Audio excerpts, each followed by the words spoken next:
Անկլավների հարցի լուծման սցենարները քննարկում ձեզ համար պարզ է, կան ադրբեջանական անկլավներ, որտեղ 2022 թվականին դուք հերքում էիք կտրականապես դրանց գոյության մասին եւ ասում եք, որ իրավական հիմքեր պետք է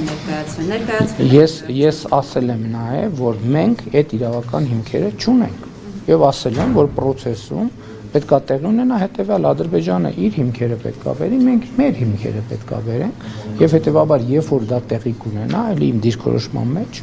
բան չի փոխվել։ Այն որ 1991 թվականին մեր անկախության նախորդող շրջանում Հայաստանի Հանրապետության տարածքում եղել են կոնկրետ գյուղեր, այդ գաղտնիք չի։ Ես այդ գյուղերի մի մասը Իջևանի շրջանում են եւ ես այդ գյուղերի միջով անցել գնացել եմ։ Ես չեմ կարող ասեմ, որ բնության մեջ այդպիսի բան չի եղել։ Որ ադրբեջանցիներ են ապրել։ Այո։ Հայերն ապրել են Արցախում։ Ես բան չունեմ ասելու։ Ես խոսում եմ սահմանազատման գործընթացի մասին։ Սինգապուրում էլ են հայեր ապրել։ Այո, ես խոսում եմ սահմանազատման գործընթացի մասին։ Շատ տեղեր են ապրել եւ ապրում, բայց մենք հիմա խոսում ենք սահմանազատման գործընթացի մասին։ Ստացել եք այդ իրավական հիմքերը, ոչ այդ թեմայով ասեցի արդեն, հարցին պատասխանեցի, որ դեռ քննարկումներ չի եղել, հիմքերի ուսումնասիրություններ փոխադարձաբար չի եղել։ Բայց եթե ոչ ինչպես եք ասում, որ մեր վերահսկողության տակ կան ադրբեջանական տարածքներ, որովհետև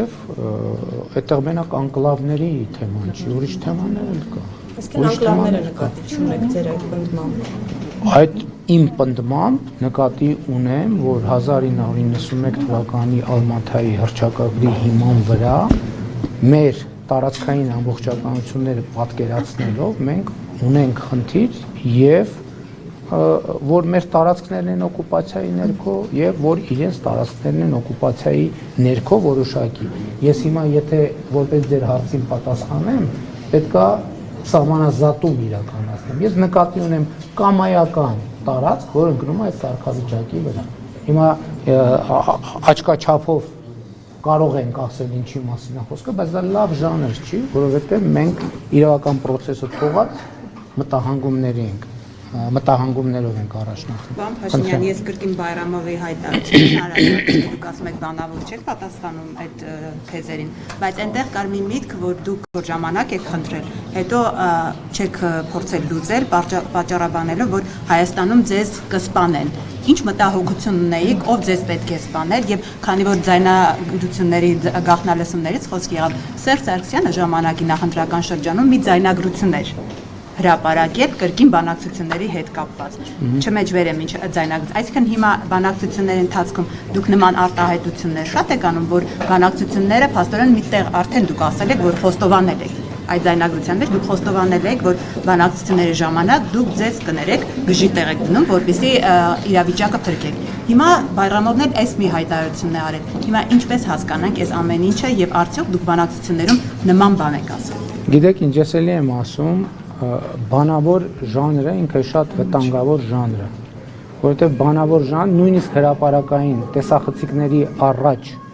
արած հայտարարությունների վերաբերյալ հետո լինում են տարընթերցումներ։ Հետո պարզվում է, որ մի կողմը այլ բան է ասել, մյուս կողմը այլ բան է հասկացել, եւ հետեւաբար այդ ժանրը ես համարում եմ բացարձակապես անօգուտ։ Ես այն չեմ ասել, նա նենց է ասել, ինքը չնստած էր, բայց ես հիշում դու սուրճ էր խմում, ես սուրճ։ Դա անօգուտ ժանր է։ Այսինքն դա բացարձակապես նախ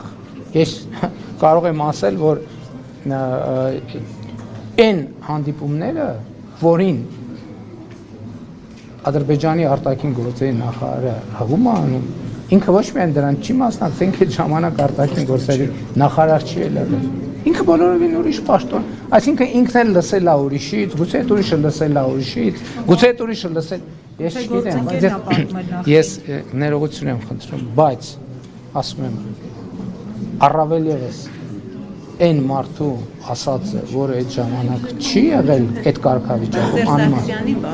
Սերժ Սարգսյանի հրապարակած այդ ձայնագրությունը, այնտեղ էլ հոձերի ձայնն է։ Ինչ է ձեր հարցը։ Որ այդպես որ բանակցությունները ես այնտեղ խոսել եմ իմ թիմակիցների հետ, եւ դա եղել է ազատ ժանրի խոսակցություն,